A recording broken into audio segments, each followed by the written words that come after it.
Se presenta la guía de trabajo para desarrollar el bloque 3 del curso de Física 2 en el tercer parcial del semestre escolar 2020A. En primer lugar, se mencionan algunas consideraciones en la dosificación para fines de evaluación. Para el segundo periodo parcial con un peso porcentual del 45%, únicamente se deben considerar las actividades del bloque 2 que fueron descritas en el video anterior. En cada plantel, tu profesor dosificará los porcentajes de evaluación para cada actividad según considere pertinente. Se propone rescatar los aprendizajes más significativos para el tercer parcial, que tiene un porcentaje del 30%, por lo cual únicamente se encargarán 3 actividades sumativas del bloque 3 a partir del desarrollo de este video. Del bloque adicional de electromagnetismo, solo se comentarán temas de aplicaciones más fundamentales, no se encargarán actividades sumativas. En el presente video se consideran varias actividades formativas que te van a permitir llegar a los aprendizajes esperados, y solo 3 productos con un valor de 10% para integrar el porcentaje del parcial del 30%. Los contenidos los puedes consultar en tu libro que estés utilizando. En caso de no contar con libro de apoyo, también puedes recurrir a diferentes páginas de internet como consulta. Recuerda verificar que sean fuentes confiables. Pausa el video las veces que sea necesario para analizar los contenidos. Retroalimenta y asesórate con tus compañeros y profesor a través de medios electrónicos. Para iniciar, reflexiona sobre la importancia de la electricidad con las siguientes preguntas. ¿Qué sucede en tu vida cotidiana cuando por alguna causa se interrumpe el suministro de energía eléctrica por un tiempo considerable? ¿Qué pasaría si no existiera la electricidad? ¿Puedes imaginar la vida sin celular, sin iluminación, sin televisión? Literalmente estaríamos desenchufados.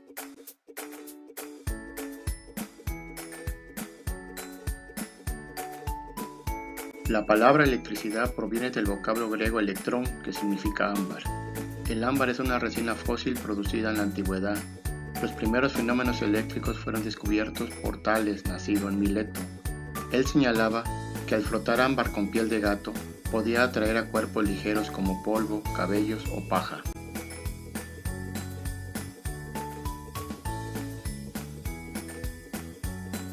Benjamin Franklin, en 1752, realizó un experimento con una cometa. Le ató un hilo que se cargó de electricidad durante una tormenta. Así demostró que las nubes están cargadas de electricidad y que los rayos son descargas eléctricas. Gracias a esta aportación, nació el pararrayos. En 1785, Charles Coulomb relacionó la interacción entre las cargas eléctricas a través de la ley que hoy lleva su nombre. El hecho de que una corriente eléctrica genere un campo magnético fue descubierto por Hans Christian Oersted en 1819. George Ohm relacionó las 3 variables eléctricas a través de la ley fundamental de la electricidad, que hoy en su honor tiene su nombre. La inducción electromagnética fue descubierta por Faraday. Esto ha permitido el desarrollo de los motores y generadores eléctricos tan necesarios hoy en día para muchas de nuestras actividades. Investiga otras aportaciones relevantes para el desarrollo de la electricidad y completa la línea del tiempo en tu libreta.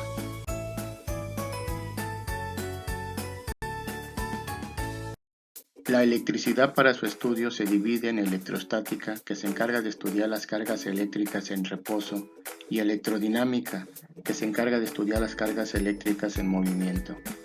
En primer lugar, se describen los aspectos fundamentales de la electrostática. En electricidad, las cargas eléctricas tienen su origen en las partículas fundamentales de la estructura atómica, los electrones y los protones. Eléctricamente hablando, existen 3 tipos de cuerpos según su carga eléctrica: positivo, negativo y neutro. Un cuerpo cargado positivamente representa una pérdida de electrones, por lo cual contiene mayor cantidad de protones. Para un cuerpo cargado negativamente, el proceso es contrario y este presenta un exceso de electrones. La condición de cuerpo neutro es cuando hay un equilibrio entre electrones y protones. Los cuerpos se pueden cargar eléctricamente por frotamiento, por contacto o por inducción. Cuando se realiza electrización por frotamiento, los cuerpos frotados que inicialmente se encuentran eléctricamente neutros quedan cargados con cargas opuestas.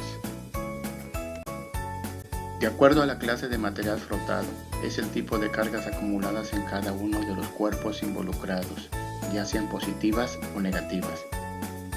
Considerando la tabla mostrada, ¿qué ocurre al frotar vidrio con seda?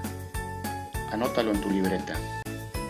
Cuando un cuerpo cargado eléctricamente toca a otro que se encuentra neutro, se produce una transferencia de carga, por lo que ambos cuerpos quedan con cargas iguales. Lo que más adelante veremos genera una repulsión entre ellos. En la transferencia por inducción se le llama inductor al cuerpo inicialmente cargado e inducido al que se encuentra neutro. Entonces se tienen dos posibles casos. El primero, que se muestra en las ilustraciones, es cuando el inductor se encuentra con cargas positivas. Analiza que al acercar el inductor cargado positivamente genera un flujo de cargas negativas a través de una conexión a tierra, que se dirigen hacia el inducido, con las cuales queda cargado este cuerpo después del proceso.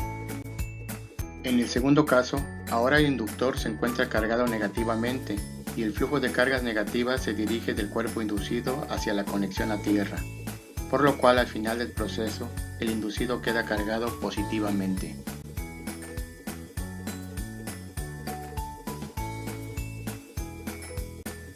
Ahora es momento de que practiques las formas de cargar eléctricamente a los cuerpos. Para ello, deberás hacer una actividad experimental apoyándote en lo expuesto anteriormente. Es necesario recordar que debes utilizar material sencillo que tengas en tu casa. Pueden ser globos, reglas o tubos de plástico, pedacitos de papel, botellas, latas de aluminio, unicel o papel aluminio, por citar algunos materiales. El producto a entregar será un reporte de la actividad experimental, el cual deberá considerar los siguientes puntos. Fundamento teórico de cargas eléctricas y forma de electrizar un cuerpo. Descripción de la actividad realizada, acompañada de fotografías o dibujos de la experimentación realizada. Como conclusiones, deberás mencionar ejemplos de aplicación de las cargas electrostáticas en tu vida cotidiana. Este reporte lo podrás realizar en computadora o a mano, de acuerdo al material y equipo que tengas en tu casa, y tendrá un porcentaje total del 10%. Con la finalidad de guiarte en el desarrollo de la actividad, en la siguiente pantalla se te proporcionan algunas ligas con códigos QR de videos de este tipo de actividades.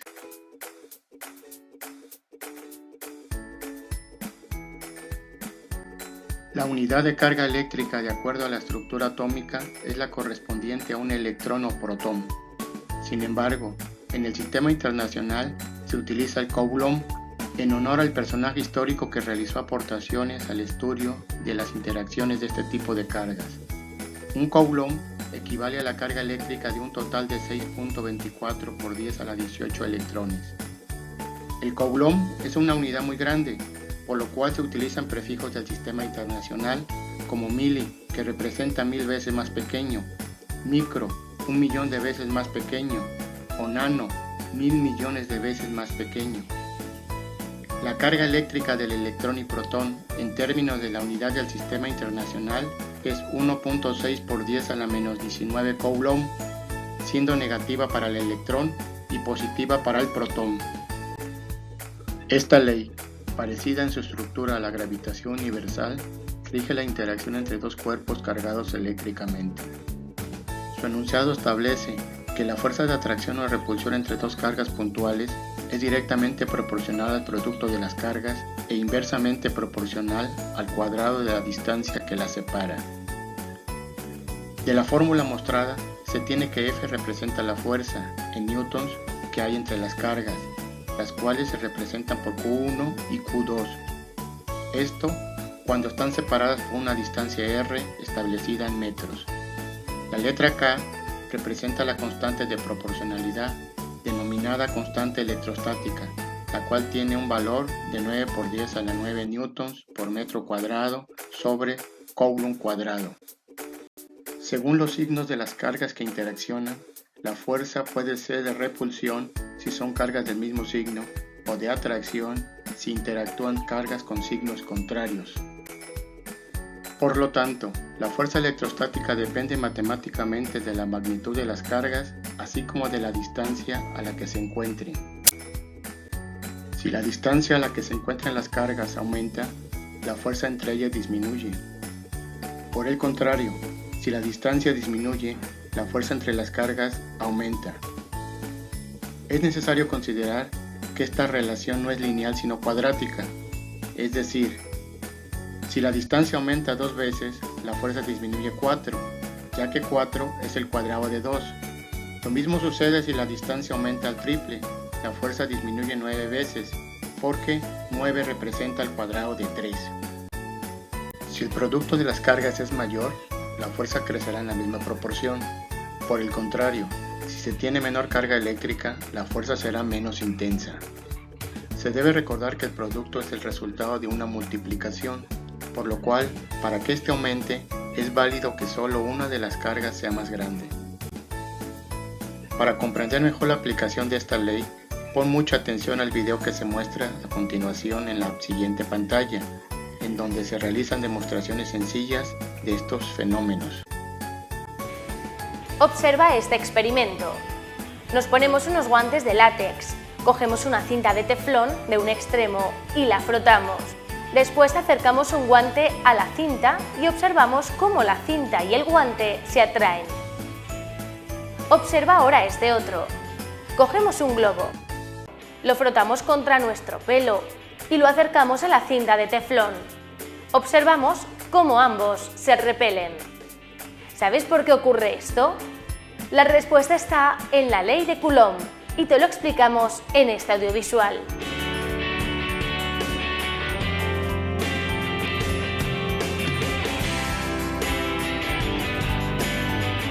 La ley de Coulomb se utiliza en física para calcular la fuerza que actúa entre dos cargas en reposo. Este es su enunciado. La fuerza que se ejerce entre dos cargas eléctricas es directamente proporcional al producto de ambas cargas e inversamente proporcional al cuadrado de la distancia que las separa. Analiza con mucho detalle los siguientes ejemplos de problemas resueltos donde se aplica la ley de Coulomb. Nota que a partir del enunciado se rescatan los datos e incógnitas a determinar. Posteriormente se coloca la fórmula. Se realiza la sustitución y operaciones necesarias que permiten llegar al resultado solicitado. Procura comprobar las operaciones matemáticas con tu calculadora y recuerda que si es necesario, pausa el video el tiempo que consideres pertinente para un mejor análisis. La zona o espacio que rodea una carga eléctrica se denomina campo eléctrico. El campo eléctrico es invisible, pero su fuerza ejerce acciones sobre los cuerpos cargados y por ello es fácil detectar su presencia, así como medir su intensidad. Como el campo eléctrico no se puede ver, Faraday introdujo el término de líneas de fuerza para representarlo gráficamente. En una carga positiva, estas líneas salen de la carga en todas direcciones, mientras que en una carga negativa estas líneas llegan a la carga de todas direcciones. La intensidad de campo eléctrico es una magnitud vectorial que se cuantifica con las expresiones matemáticas mostradas. Para comprender este concepto se compara el campo eléctrico con el campo magnético de un imán, donde se puede notar su presencia al acercar el imán con un material ferroso o con otros materiales magnetizados. De esta manera, gráficamente se puede interpretar la atracción entre cargas de signo contrario y la repulsión entre cargas del mismo signo. Observa cómo las líneas que salen de la carga positiva se alinean con las que entran a la carga negativa representando la atracción, mientras que en la repulsión gráficamente se nota que no pueden acoplarse dichas líneas. Nuevamente analiza los siguientes ejemplos de problemas resueltos ahora de intensidad de campo eléctrico. En estos podrás practicar el uso de notación científica, ya que varias magnitudes están expresadas de esta manera. Nota también el uso de prefijos del sistema internacional, en este caso el prefijo micro. La palabra potencial representa una capacidad para realizar un trabajo. Por lo tanto, el potencial en cualquier punto de un campo eléctrico es igual al trabajo que se requiere realizar para transportar una unidad de carga eléctrica desde un punto donde el potencial es cero hasta otro determinado punto. A diferencia de la fuerza electrostática y la intensidad de campo eléctrico, el potencial eléctrico es una cantidad escalar que se mide en la unidad denominada volt o voltio y se cuantifica con las fórmulas que se muestran. De igual manera que en los casos anteriores, se te presentan los ejemplos resueltos de problemas muy básicos de potencial eléctrico, para que analices su solución. Ten en cuenta las conversiones que se deben realizar para tener las unidades expresadas en el sistema internacional. En el segundo ejemplo, se convierte en centímetros a metros. Procura comprobar los resultados con tu calculadora y checa el uso de los prefijos que aparecen. Ahora se iniciará el tema de electrodinámica. Recuerda que es la rama de la física encargada de estudiar las cargas eléctricas en movimiento. La corriente eléctrica es el movimiento de las cargas a través de un conductor. Por lo general se dice que se origina por el flujo de electrones debido a una diferencia de potencial, con lo cual los electrones fluyen de la terminal negativa a la positiva. Sin embargo, convencionalmente se dice que el sentido de la corriente es del polo positivo al negativo. Existen dos tipos de corriente. La corriente continua o directa se origina cuando el campo eléctrico permanece constante, provocando que los electrones siempre se muevan en el mismo sentido. Esta corriente la producen las pilas o baterías. Si puedes notar, estas están marcadas con terminal positiva y negativa. Si inviertes la pila en algún dispositivo, este no funciona. La corriente alterna, que se origina cuando el campo eléctrico cambia alternadamente de sentido, por lo cual los electrones oscilan a uno y otro lado del conductor. El número de cambios o ciclos que esto ocurre en un segundo recibe el nombre de frecuencia. En México, la frecuencia de la corriente alterna que utilizamos en nuestras casas es de 60 ciclos por segundo. Este tipo de corriente es la que se nos suministra a nuestros domicilios. Es usada, por ejemplo, en los aparatos electrodomésticos como la licuadora. La intensidad de corriente es la relación de la cantidad de carga eléctrica que circula por la sección de un conductor en un segundo. Se mide en amperes o amperios, y de acuerdo a esta expresión, un ampere resulta del paso de un coulomb de carga eléctrica por un cable en un segundo.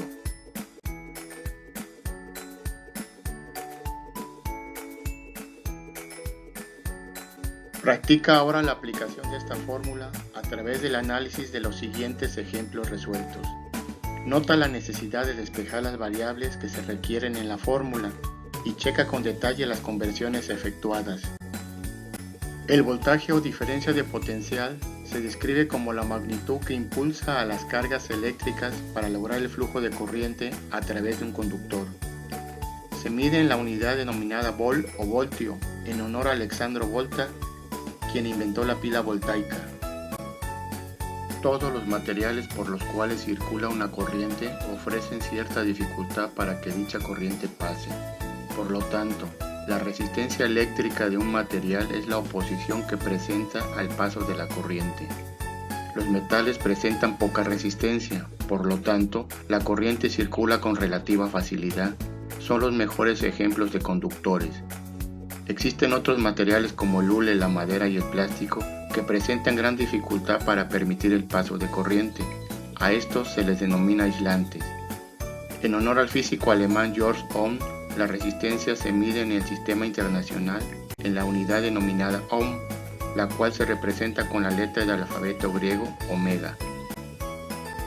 La resistencia eléctrica es afectada por 4 factores. Naturaleza o tipo de material. Para dos materiales diferentes, la resistencia es distinta en cada uno de ellos. Longitud del conductor. Para un conductor eléctrico, entre más largo sea, mayor resistencia tendrá. Sección transversal.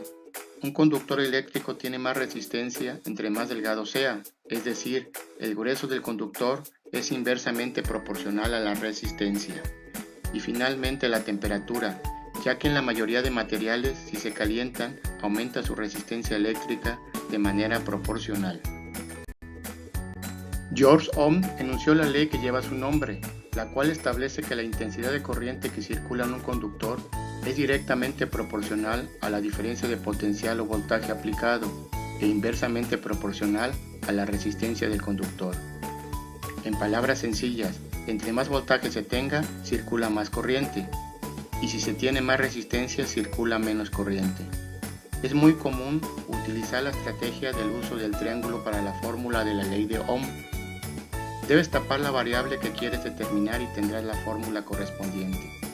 Si tapas la I, la intensidad de corriente se determina dividiendo voltaje entre resistencia. Si tapas la B, el voltaje se calcula multiplicando intensidad por resistencia. Y si tapas la R, la resistencia se obtiene dividiendo voltaje entre intensidad. Como habrás notado, la ley de Ohm relaciona el voltaje, la intensidad de corriente y la resistencia. En la figura que se muestra, esquemáticamente el voltaje está empujando a la corriente, mientras que la resistencia es la que dificulta el paso. Una forma de comprender mejor la ley de Ohm es hacer una analogía o comparación entre un circuito hidráulico con un circuito eléctrico. La altura o presión en el agua representa el voltaje. El agua circulando representa la corriente eléctrica y la dificultad que tiene el agua para circular representa la resistencia. En el siguiente video se explica con detalle esta analogía. Obsérvalo con mucha atención. Hoy vamos a ver conceptos básicos de electricidad, como son la tensión, la intensidad o la resistencia, pero de una forma sencilla a través de analogías hidráulicas, es decir, con agua. He teñido el agua para que se vea mejor cómo pasa por el tubo. Para hacer fluir el agua simplemente necesitamos succionar un poco del tubo para hacer un sifón, que al fin y al cabo es el equivalente que si hubiera aquí una válvula para sacar directamente el agua por debajo del bote.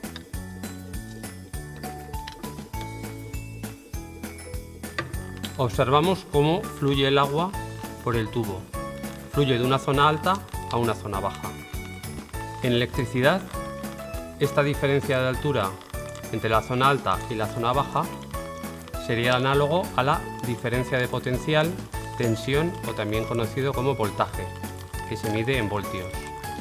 La cantidad de agua que fluye por el tubo sería el análogo en la electricidad a la corriente eléctrica, es decir, la intensidad de la corriente, que se mide en amperios. A mayor diferencia de potencial, es decir, a mayor diferencia de altura, mayor cantidad de agua fluirá. Si el bote estuviese más alto, fluiría el agua con más fuerza. Y por último tenemos la resistencia. En este caso la resistencia es la que ofrece el tubo para que circule el agua. Y en el caso de un circuito eléctrico sería la resistencia que ofrecen los conductores o diversos componentes para la circulación de la electricidad.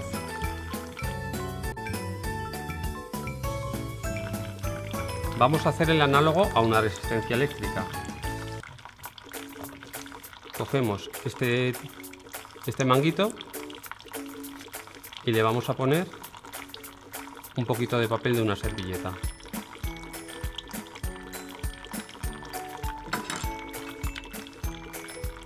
Y ahora lo conectamos a nuestro circuito.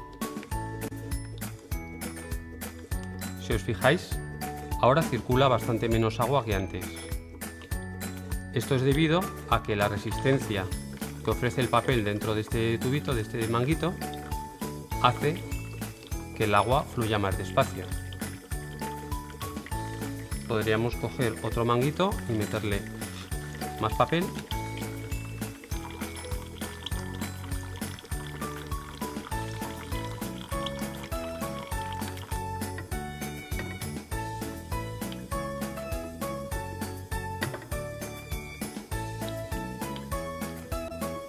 Pues observamos cómo con una resistencia muy grande la cantidad de agua que fluye es muy pequeña. Lo mismo ocurriría en un circuito eléctrico. Si ponemos una resistencia eléctrica muy grande, circulará muy poca cantidad de electricidad, es decir, una intensidad eléctrica muy pequeña por el circuito. Por tanto, tenemos a mayor diferencia de potencial, es decir, a mayor voltaje o tensión, mayor intensidad circulará por el circuito, y en cambio a mayor resistencia, menor intensidad circulará por el circuito, y esto es lo que nos viene a decir la ley de Ohm. La intensidad de la corriente que circula por un circuito es directamente proporcional a la diferencia de potencial o voltaje e inversamente proporcional a la resistencia de ese circuito.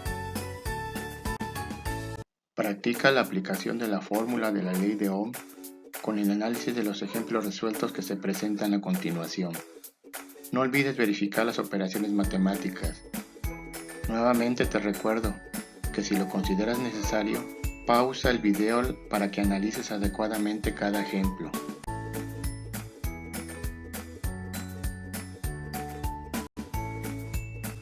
Cuando una carga se mueve en un circuito genera un trabajo. Si se desea conocer la rapidez con la cual se realiza este trabajo, se determina la potencia eléctrica. Por definición, la potencia eléctrica es la rapidez con la cual se realiza un trabajo. Se interpreta como la energía consumida por una máquina o dispositivo en un segundo. La unidad de medida de la potencia eléctrica es el vatio, el cual se define como el trabajo de un joule realizado en un tiempo de un segundo. Al circular corriente en un conductor, parte de la energía se transforma en calor y eleva la temperatura de dicho conductor. Este suceso recibe el nombre de efecto Joule. El calor producido es directamente proporcional al cuadrado de la intensidad de corriente, a la resistencia y al tiempo que tarda circulando la corriente. El calor producido en el efecto Joule se expresa en calorías a partir de la fórmula que está marcada. Es importante mencionar que muchos aparatos cotidianos como la plancha o el tostador basan su principio de funcionamiento en este efecto. Se presenta a continuación un grupo de ejemplos resueltos del efecto Joule. Analícelos con la misma metodología que ya se ha mencionado. Verifica bien todos los procedimientos, ya que esto te servirá de apoyo para la realización del siguiente producto sumativo que se encargará.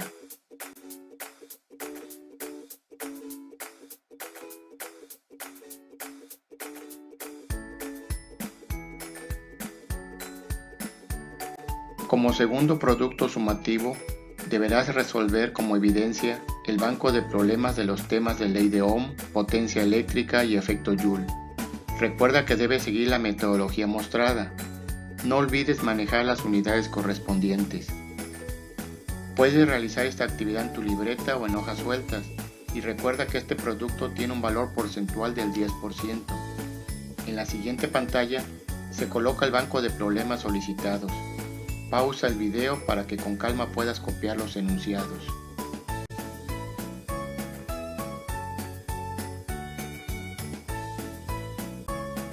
Un circuito eléctrico es un sistema en el cual la corriente circula a través de los conductores y elementos resistivos en una trayectoria completa, es decir, cerrada.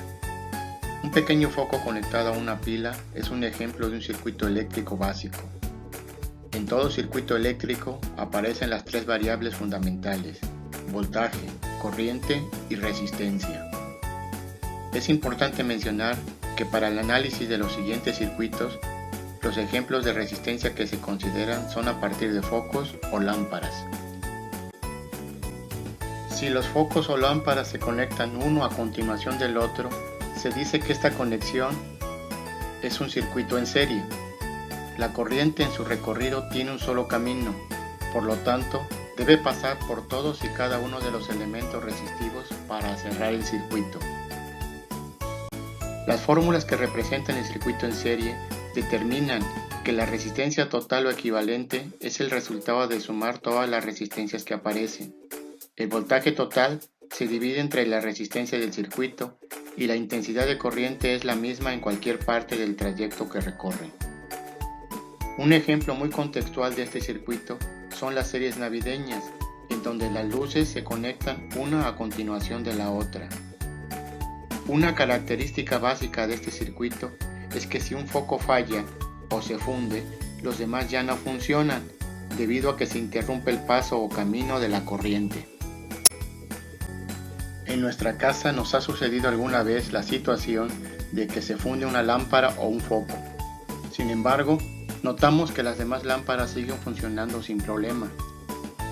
Esto es debido a que la conexión que tenemos en nuestras instalaciones es en paralelo. Un circuito en paralelo tiene la característica de que la corriente tiene varios caminos por donde circular, es decir, no requiere pasar por un foco para llegar a otro. Una característica muy particular de este circuito es que la resistencia equivalente de todo el circuito siempre será más pequeña que la resistencia de menor valor que se tenga conectada. Esta característica se analiza matemáticamente a través de la fórmula mostrada llamada fórmula de inversos. El voltaje en este circuito es el mismo en cada una de las resistencias y la corriente total que circula es igual a la suma de corrientes parciales que pasan en cada resistencia. Procura en la medida de lo posible investigar y profundizar más en este tema para que logres comprender con más detalle el funcionamiento y características de este circuito, ya que es muy utilizado en nuestro contexto cotidiano. Observa el siguiente video donde se muestra de manera muy concreta las características de los circuitos eléctricos. Ejemplos prácticos de circuitos eléctricos. Antes de dar ejemplos, se definirá qué son los circuitos eléctricos. Son una serie de elementos eléctricos conectados entre sí con el fin de transportar energía de un lugar a otro. Ejemplos prácticos. En este video veremos el ejemplo de un circuito sencillo. Como podemos observar, la resistencia, en este caso una bombilla, está conectada a ambos polos de la batería, dejando así que la corriente fluya a través de ella y con esto prendiendo el foco. Ahora añadiremos un interruptor, el cual nos permitirá controlar el flujo de corriente.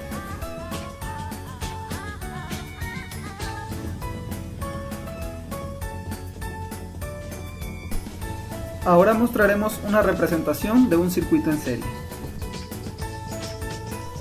Como en el ejemplo anterior, crearemos un circuito conectando resistencias a una batería. Añadiremos de nuevo un interruptor para poder controlar el flujo de la corriente. Al accionar el interruptor, el circuito se cierra y la corriente fluye a través de todas las resistencias. Sin embargo, si desconectamos una bombilla, las demás dejarán de funcionar. Esto es una característica del circuito en serie. Ahora crearemos un circuito en paralelo. Utilizaremos una batería, 3 bombillas y un interruptor. Pero esta vez la conexión será un poco diferente. Observemos. La batería se conecta al interruptor, pero las bombillas se conectan entre sí por el mismo lado. Luego, el interruptor es conectado por la parte izquierda y el polo negativo de la batería por el lado derecho. Al cerrar el circuito, todas las bombillas prenden, pero la particularidad del circuito en paralelo es que, cuando uno desconecta una de las bombillas, las otras dos siguen activadas. Y para demostrarlo, se eliminan bombillas de diferentes puntos.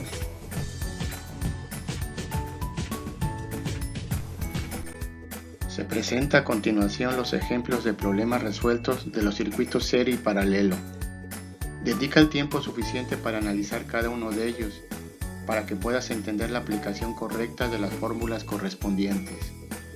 Trata, en la medida de lo posible, de recurrir a la consulta de videos con tutoriales de solución de este tipo de circuitos.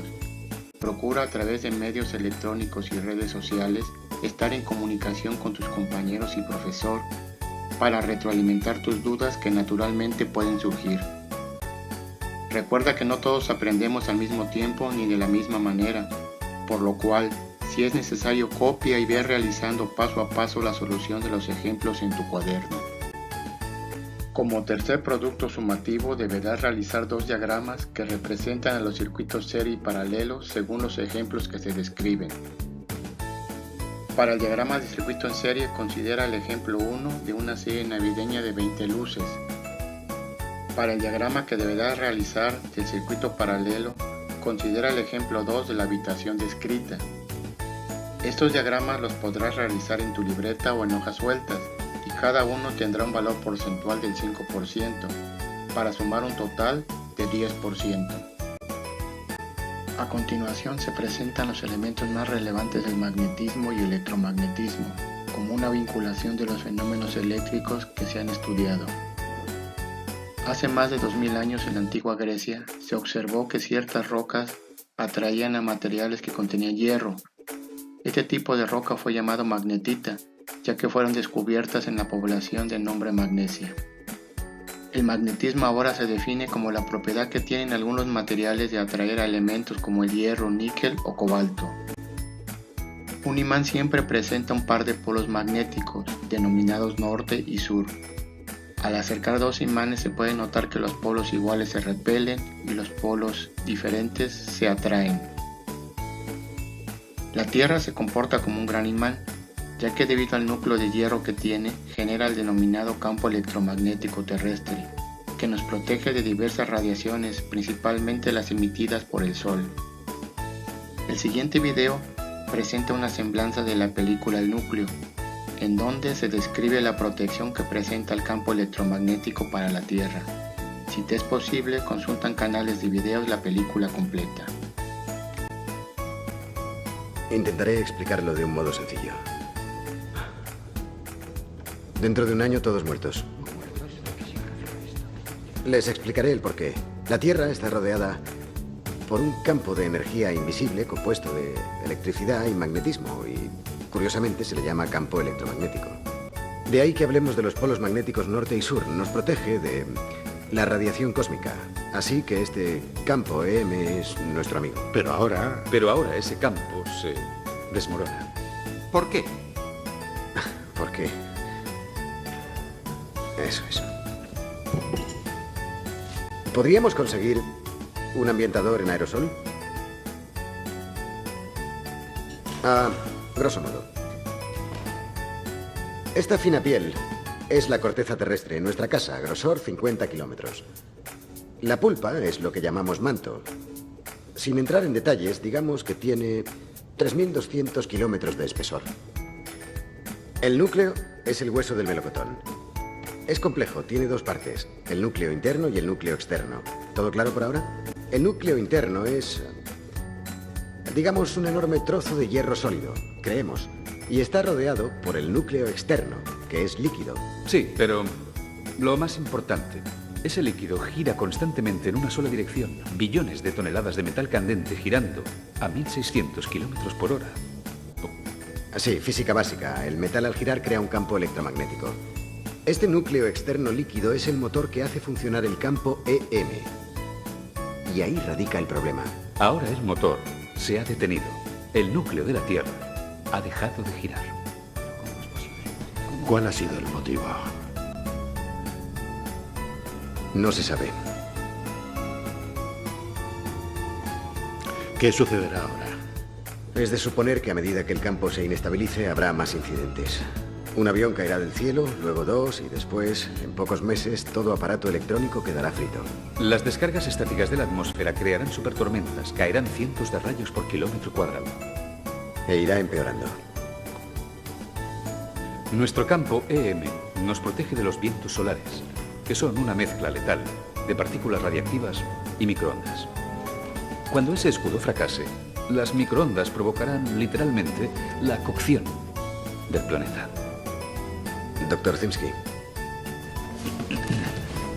Esto es el Sol. Y esto es la Tierra sin el campo EM. Por favor.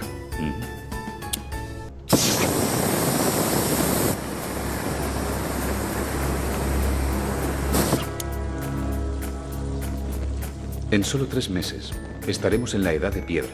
Al cabo de un año, el campo desaparecerá. Y adiós. Como se mencionó brevemente en los antecedentes históricos, Hans Christian Oester logró descubrir la presencia de campos magnéticos a partir de una corriente eléctrica. Cuenta la historia que fue un profesor de física y en una actividad experimental con sus alumnos trabajó con circuitos eléctricos y de manera accidental acercó una brújula a un conductor por el cual circulaba una corriente. Observó que la brújula cambiaba su orientación alineándose de manera perpendicular al cable. La explicación encontrada fue que la brújula reaccionaba con el campo magnético que se genera a partir de una corriente. Este fue el descubrimiento del electromagnetismo. Considerando que una corriente produce un campo magnético, Años más tarde se pudo comprobar que el proceso puede ser al revés. A partir de campos magnéticos se generan corrientes eléctricas. Faraday descubrió el fenómeno de inducción magnética. Demostró que a partir de un movimiento relativo entre un conductor y un campo magnético se puede generar corriente en los extremos del conductor. Estas aportaciones y otras más que se realizaron por otros personajes han permitido desarrollar entre tantas aplicaciones 3 aparatos que son indispensables en nuestro mundo actual. El motor eléctrico, presente en gran cantidad de dispositivos. El generador eléctrico, que con su evolución ha permitido producir energía eléctrica a gran escala. Y los transformadores, que hacen posible la transmisión de esta energía a enormes distancias. Para cerrar este recorrido por el mundo de la electricidad y el magnetismo, observa el siguiente video que describe el principio de funcionamiento del generador eléctrico a partir de las aportaciones realizadas por Faraday. La base de todo generador eléctrico se encuentra en la ley de Faraday, la cual nos dice que en un circuito cerrado se va a inducir un voltaje que será proporcional a la rapidez con que cambie el flujo magnético. Aquí tenemos un circuito cerrado en forma de bobina. Hemos conectado la bobina al multímetro para checar el voltaje que se produce. Y bueno, vamos a utilizar un imán para verificar la ley de Faraday. Es muy importante que la ley de Faraday nos dice que el voltaje que se va a producir acá es proporcional a la rapidez con que cambia el flujo de campo magnético. Flujo nos da una idea de movimiento. Cuando nosotros movemos el imán a través de la bobina, podemos ver cómo se genera un voltaje. Alrededor del imán hay un campo magnético que todo el tiempo se encuentra alrededor del mismo. Pero este campo magnético es estático. Para que la ley de Faraday surta efecto, el campo magnético tiene que moverse para que haya un flujo que atraviese la bobina. Si nosotros atravesamos el imán, vemos cómo se genera el voltaje, pero si lo dejamos en medio, el voltaje desaparece. El imán tiene a su alrededor el campo está alrededor de la bobina, pero como no hay flujo, tampoco hay inducción de voltaje. Entonces es importante que haya movimiento, ya sea que el imán se mueva a través de la bobina, o también podemos dejar fijo el imán y que la bobina sea la que se mueva. El efecto es el mismo, debe haber un movimiento relativo entre la bobina y el imán. Según lo que acabamos de ver, entonces, para hacer un generador eléctrico necesitamos tener una bobina y un campo magnético en movimiento que corte las espiras de la bobina. Podemos usar un imán y, por ejemplo, ponerlo en rotación al interior de la bobina. Tendremos un campo magnético rotatorio, el cual estará cortando las espiras y produciendo un voltaje en las terminales de nuestra bobina. Aquí ya hemos montado el imán sobre el eje de este pequeño motor eléctrico para hacerlo girar con mayor rapidez. Veamos cómo funciona. Conectamos el multímetro a las salidas de la bobina. Podemos ver cómo al girar el imán manualmente se obtiene un pequeño voltaje. Y ahora vamos a hacerlo girar conectando el motor eléctrico a esta pequeña batería. Y veamos qué voltaje genera nuestro generador casero. Obtenemos un poco más de 1.5 volts de corriente alterna. El hecho de obtener corriente alterna o directa dependerá de la forma en que se recolecta el voltaje de la bobina o bobinas. Para reforzar estos bloques y muchos temas más de esta ciencia, se dejan unas páginas de consulta en el terreno de la física, así como las direcciones de simuladores para interactuar de manera virtual con diversos fenómenos físicos. Ten presente que comprender física es entender nuestro mundo con sus diversas manifestaciones. Recuerda que vivimos dentro del maravilloso mundo de la física y que cualquier momento es perfecto para aprender algo nuevo. Muchas gracias por tu atención.